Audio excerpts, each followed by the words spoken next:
Nous achevons aujourd'hui notre série sur la paye à l'hôpital avec une capsule spéciale personnel médical. Bonjour, bienvenue sur la chaîne YouTube du Centre hospitalier Sud-Essonne d'Audun-Étampes. Je suis Delphine Lemaire-Brunel, directrice adjointe en charge des ressources humaines et des affaires médicales. Et aujourd'hui, je vais passer en revue les éléments variables de paye les plus communément rencontrés dans notre établissement pour le personnel médical, mais hors sage-femme. Dans cette vidéo, nous allons parler de l'indemnité d'engagement de service public exclusif ou IESPE, des indemnités de suggestion, des indemnités de fonction de chef de service, de chef de pôle et de président de la CME, Commission médicale d'établissement, et de la prime d'exercice territorial.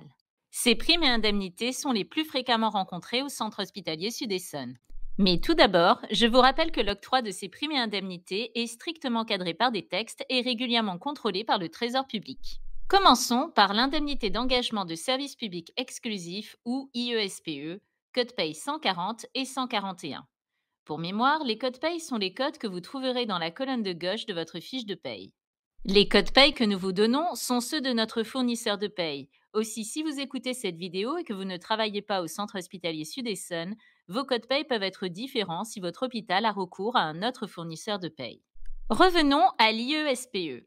Créée en juin 2000 et initialement réservée aux seuls praticiens hospitaliers temps plein, cette indemnité a été progressivement étendue aux praticiens hospitaliers à temps partiel, aux praticiens attachés en contrat triennal ou en CDI exerçant à temps plein et aux assistants des hôpitaux qui s'engagent pour une durée de 3 ans renouvelable. Elle est versée en contrepartie de l'engagement contractuel de ne pas exercer d'activité libérale et son montant est actuellement de 1 010 € bruts par mois pour un temps plein et de 606 € bruts par mois pour un temps partiel. Passons aux indemnités de suggestion, code paye 661 et 662.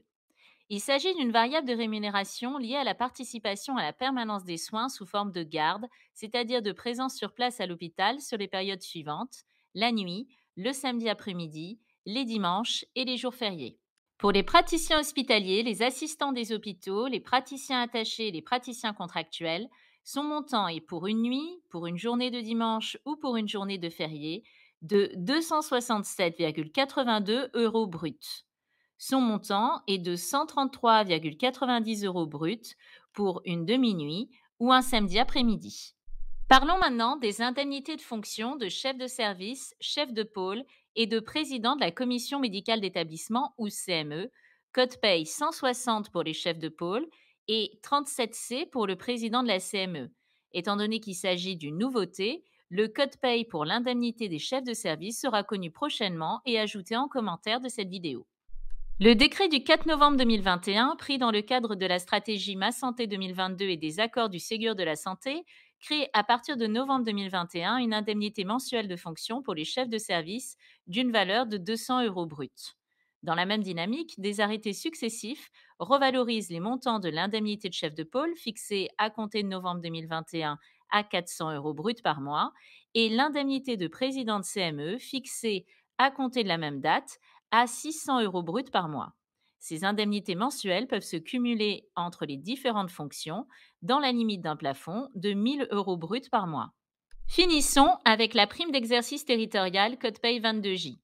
Créée en 2017, cette prime a pour objectif de soutenir les dynamiques d'équipes médicales de territoire.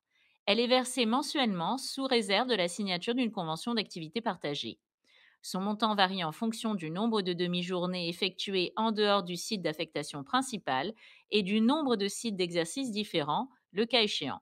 Cette prime ne peut être versée que si les sites concernés sont à une distance d'au minimum 20 km par la voie routière la plus courte. J'espère que cette présentation a répondu à vos interrogations. Si vous avez des questions supplémentaires ou des besoins de précision, n'hésitez pas à contacter l'équipe des affaires médicales.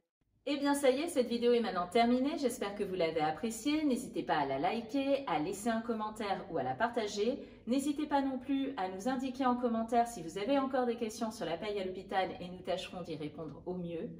Je vous invite par ailleurs, si ce n'est pas déjà fait, à vous abonner à la chaîne YouTube du Centre hospitalier Sud-Essonne d'Audun-Étampes et à cliquer sur la petite cloche qui apparaît sur votre écran de façon à être informé en temps réel de nos dernières publications. La prochaine capsule sur les RH à l'hôpital, c'est dans une semaine.